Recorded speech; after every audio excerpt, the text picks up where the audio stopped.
আসসালামু আলাইকুম everyone, welcome back to my channel Maryam Jhal kitchen. আজকে আমি আবারও হাজির হয়েছি আর একটা নাস্তা রেসিপি নিয়ে। আর আমার এই নাস্তাটি হলো বাচ্চাদের জন্য মিনি কেক। এই কেকটা খুবই সহজ ও খুবই ইজি, হাতের কাছে যা থাকে তাই দিয়ে এই রেসিপিটা তৈরি করা যায়। আর বিশেষ ক্ষেত্রে বাচ্চারা যখন কিছুই খায় না, তখন এই রেসিপিটা আপনারা ইজিভাবে তৈরি করে দিতে পারেন। এমনকি আমার বাচ্চাটাও এই রেসিপিটা খুবই পছন্দ করে। আমি যখন এই কেকটা বানাই দিই তখন আমার বাচ্চার কিচ্ছু লাগে না, তখন এই কেকটা খুবই ও তৃপ্তি সহকারে খায়। এটা খুবই মজাদার একটা কেক। আর যদি এই প্রসেসে বানানো যায় তাহলে তো আর কথাই নাই।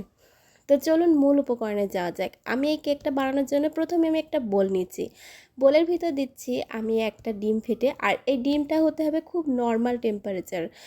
ডিমটা নর্মাল হলে এর খেতেও খুব সুস্বাদু হয়।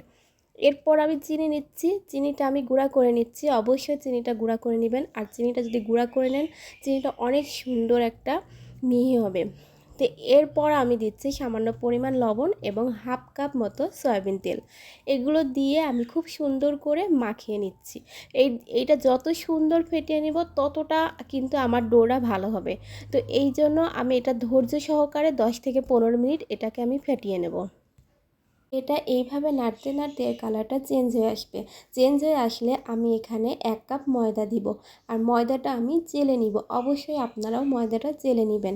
তো এই যে আমি ময়দাটা সুন্দর করে চেলে নিচ্ছি। আর এখানে আমি 1 কাপই ব্যবহার করেছি। আপনারা চাইলে এখানে 1 কাপ, 1.5 কাপ, 2 কাপ যদি একটু বেশি বানাতে চান তাহলে একটু বেশি নেবেন। আপনাদের মেজারমেন্ট অনুযায়ী নিয়ে নেবেন। এরপর আমি এই যে এখানে বেকিং পাউডার দিচ্ছি 1/2 টেবিল চামচ এবং গুঁড়া দুধ আমি এখানে ব্যবহার করছি। গুঁড়া দুধটা আমি এখানে 2 টেবিল চামচ দিচ্ছি এবং চামচের সাহায্যে আমি এটা ডোটা করে নেব। তো আপনারা চাইলে এখানে হ্যান্ড ব্লেন্ডারও ব্যবহার করতে পারেন। তো না, আমি এখানে হ্যান্ড ব্লেন্ডার ব্যবহার করছি না, আমি এখানে চামচ ব্যবহার করছি। তো এই যে আমার ডোটা সুন্দর হয়ে গিয়েছে। চেষ্টা করবেন ডোটা যাতে অনেক সুন্দর সফট নরম হয়, কিন্তু যেন শক্ত না হয়। শক্ত হলে কিন্তু ভিতরটা শক্ত হয়ে থাকবে। আর যদি একটু নরম সফট হয় তাহলে ভিতরটাও নরম হবে। একদম দোকানের মতো মিনি কেকের মতো হবে। তো এটা খুব ঝটপটই করা যায়। তো এই যে এটা আমার প্রায় হয়ে আসছে। এটা হয়ে আসলে আমি এখানে 5 থেকে 10 মিনিটের জন্য রেস্টে রেখে দিব। এটা কিন্তু আমার বেশি পাতলাও হয়নি, বেশি ঘনও হয়নি, শক্তও হয়নি, খুব নর্মাল আছে। তো এই যে কত সুন্দর একটা ডো হয়েছে। চেষ্টা করবেন ডোটা যাতে সুন্দর হয়, কালারটাও সুন্দর আসে। তো এই যে আমার এটা হয়ে গিয়েছে। এটা যত নাড়া যায় তত কিন্তু এই ডোটা খুব সুন্দর হয়। তো এটা আমার হয়ে গিয়েছে। আমি এখানে একটা ঢেকে দিলাম। এটা আমি 5 থেকে 10 মিনিট ঢেকে রেখেছি। তো 10 মিনিট পর দেখেন কি সুন্দর সফট হয়েছে, খুবই সুন্দর সফট হয়েছে। এটা কিন্তু আমি আরেকটু নেড়ে নিব। নেড়ে নিয়ে আমি আরেকটু সফট করে নিব।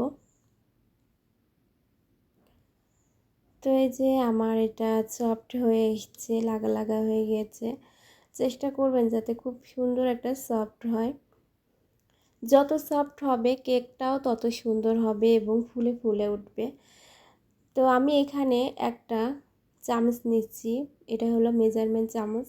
এটা নিয়ে আমি একটু তেল মাখিয়ে নিচ্ছি। তেল মাখানোর পর চামচের সাহায্যে তুলে আবারও উপরে তেল নিয়ে নিচ্ছি।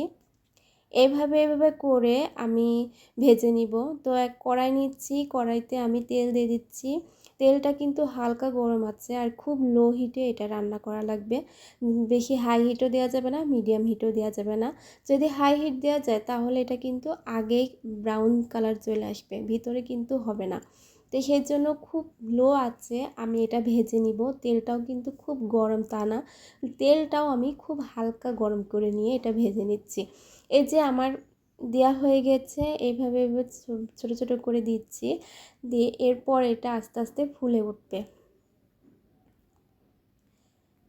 এটা ফুলে উঠে একটা কেকের আবরণ চলে আসবে। এটা কিন্তু বাচ্চাদের ক্ষেত্রে খুবই প্রয়োজনীয়। বাচ্চারা যখন কিছুই খেতে চায় না তখন কিন্তু খুব ইজিভাবে হাতের কাছে যা থাকে তাই দিয়েই কিন্তু এই নাস্তাটা করা যায়। আর এটা করতে বেশি কিন্তু কিছু লাগে না। তো এটা আমার এক পিঠ হয়ে গিয়েছে, কি সুন্দর ফুলে ফুলে গিয়েছে। এরপর আমি উল্টাই দিচ্ছি, আরেক পিঠ ভেজে নিব সুন্দর করে। আস্তে আস্তে সবগুলো আমি এক এক করে উল্টাই দিচ্ছি। এটা কিন্তু আস্তে আস্তে উল্টাতে হবে যাতে আরেকটার উপর না উঠে যায়। গায়ে গায়ে লেগে থাকলে কিন্তু এই কেকটা ভালো লাগবে না খেতে। তো একটা একটা করে আস্তে আস্তে উল্টে দিতে হবে। তো এই পিঠটাও আমি সুন্দর করে ভেজে নিচ্ছি। বাচ্চারা যখন কিছুই খেতে চায় না তখন এই রেসিপিটা আপনারা বানিয়ে দেখতে পারেন। তো আমার এগুলো হয়ে গেছে। এবার আমি এগুলো আপনাদের সাথে একটা শেয়ার করতে চাই ভেঙে। এই যে এপিঠ ওপিঠ দুই পিঠই আমার সুন্দর হয়ে গেছে, কালারটাও চেঞ্জ হয়েছে, বেশি ব্রাউন হয়নি, বেশি হালকাও হয়নি। তো এই যে একটা আমি ভেঙে দেখাচ্ছি কতটা ভিতরটা সফট হয়েছে দেখেন। এটা কিন্তু খেতেও খুবই সুস্বাদু হয়, খুবই মজা। আপনারা বাড়িতে ইজিভাবে তৈরি করতে পারেন। তো আজকের রেসিপিটা যদি ভালো লেগে থাকে তাহলে লাইক কমেন্ট শেয়ার করবেন এবং সাবস্ক্রাইব করে দিবেন চ্যানেলটা। পাশে থাকা বেল আইকনটাও ক্লিক করে দিবেন। তো আজকের মতো এখানেই বিদায় নিচ্ছি। আল্লাহ হাফেজ।